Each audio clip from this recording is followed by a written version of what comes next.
Hello बच्चों, आज हम एनसीईआरटी मैथ क्लास 9th के एक्सरसाइज 6.1 के क्वेश्चन नंबर फर्स्ट हल करेंगे। चलिए देखते हैं इस सवाल को। क्वेश्चन दिया है हमारा कि line A B and C D intersect at O if angle A O C plus B O E equal 70 degree and B O D 40 degree दिया है हमारा। Find angle B O E and reflex angle C O E. ठीक है, इसको समझते हैं figure में। Figure में देखिए बोल रहा है कि A B and C D intersect. देखिए दो लाइन है, ठीक है, ये रहा ए बी और ये सी डी, ये दोनों लाइन क्या कर रहा है, इंटरसेक्ट कर रहा है पॉइंट ओ पे। ठीक है, और एक रे है जो ये दिया है ओ ई।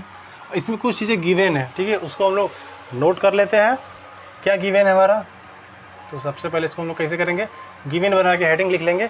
गिवन में हमारा क्या है, angle A O C plus B O E equal 70 degree. Angle A O C plus angle B O E equal 70 degree. ठीक है, और भी गिवन है हमारे पास। और एंगल बी ओ डी, ठीक है, angle B O D equal 40 degree दिया हमारा, 40 डिग्री। ठीक है, हमसे क्या पूछ रहा है, कह रहा है B O E and reflex C O E. ठीक है, रिफ्लेक्स का मतलब होता है प्रतिवर्ती, ऐसा कोण जो 180 से अधिक हो। 180 से ज़्यादा होगा तो उसको रिफ्लेक्स एंगल बोलेंगे, चाहे हिंदी में प्रतिवर्ती कोण।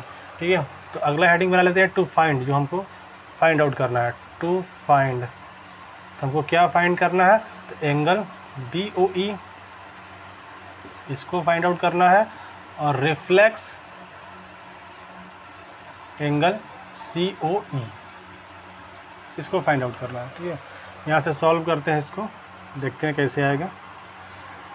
तो रिफ्लेक्स का मतलब समझ रहिएगा 180 से ज़्यादा होना चाहिए। सी ओ ई जो भी कोण होगा हमारा क्या होगा, एंगल 180 से ज़्यादा होगा। तो इसको देखते हैं हमारा क्या क्या दिया है, इन्फॉर्मेशन नोट करते हैं। देखिए बी ओ डी कितना दिया, 40।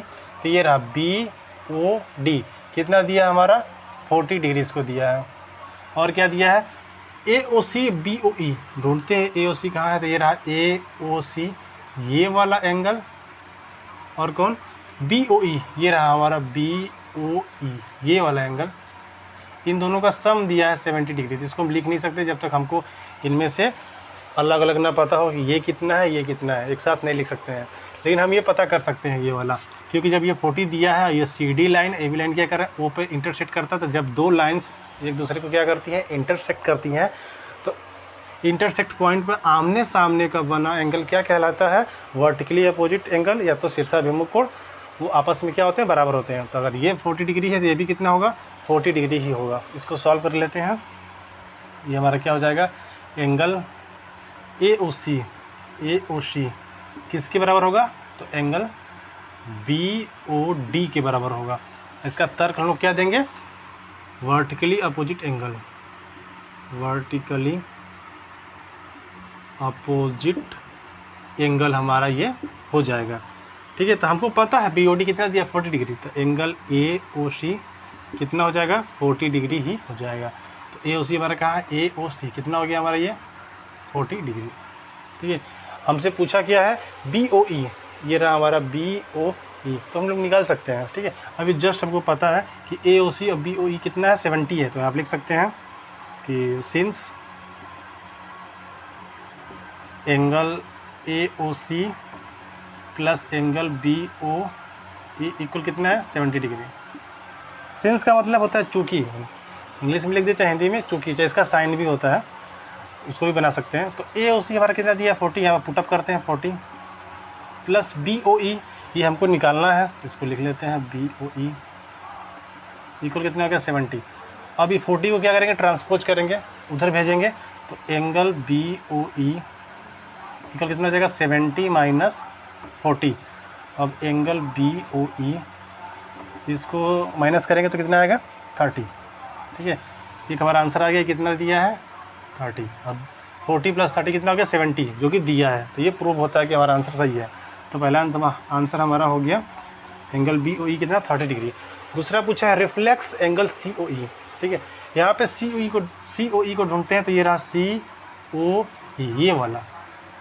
लेकिन इसको ध्यान देंगे ना, ये वो छोटा एंगल दिखाई दे रहा है, ये 180 से कम आएगा। तो एग्जैक्ट में हमसे ये सी ओ ई ये वाला नहीं पूछ रहा है, सी ओ ई ही पूछ रहा है। लेकिन रिफ्लेक्स का मतलब जो ये पीछे इसके है, ये वाला एंगल पूछ रहा है, पीछे वाला जो बड़ा सा एंगल है। ठीक है, यहाँ से लेके यहाँ तक यहाँ से लेके यहाँ तक क्या होगा, ये रिफ्लेक्स एंगल है, ये तो COE है। तो इसको निकालने का तरीका ये है कि हम ये छोटा वाला COE निकाल लेते हैं, उसके बाद 360 में से क्या करेंगे, इसको माइनस करेंगे तो हमारा आंसर आ जाएगा। क्योंकि ये कंप्लीट चक्कर कितना होता है, होल कोण कितना होता है 360 का। तो अब ये टोटल 360 है, अब इतना इसको माइनस करेंगे तो जो बचा वो हमारा क्या हो जाएगा, रिफ्लेक्स एंगल। तो इसको भी देख लेते हैं।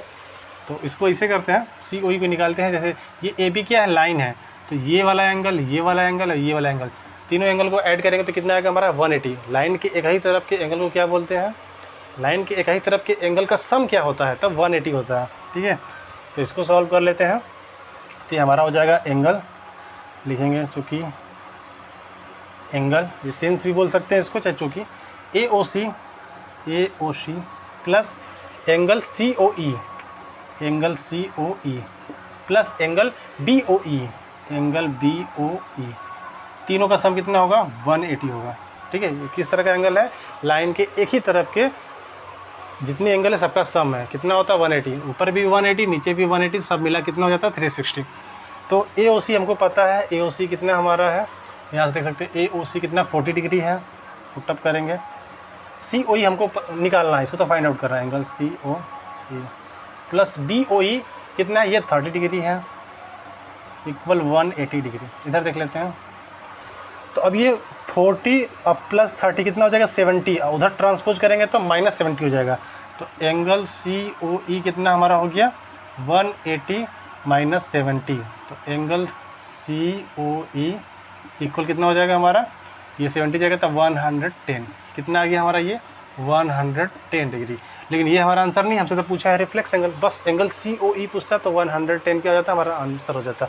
लेकिन पूछा है रिफ्लेक्स एंगल COE, तो अगर हमको निकालना पड़ेगा ये रिफ्लेक्स एंगल COE, इसको क्या करेंगे 360 में से जो ये हम अभी लाए हैं एंगल COE, इसको घटाएंगे COE, इसको माइनस करते हैं तो ये 360 हो गया।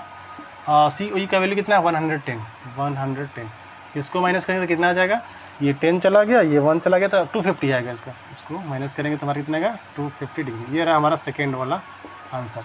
इसको ऐसे सॉल्व करेंगे, ये पहला आंसर हो गया हमारा यहाँ पर, सेकेंड वाला आंसर यहाँ पर।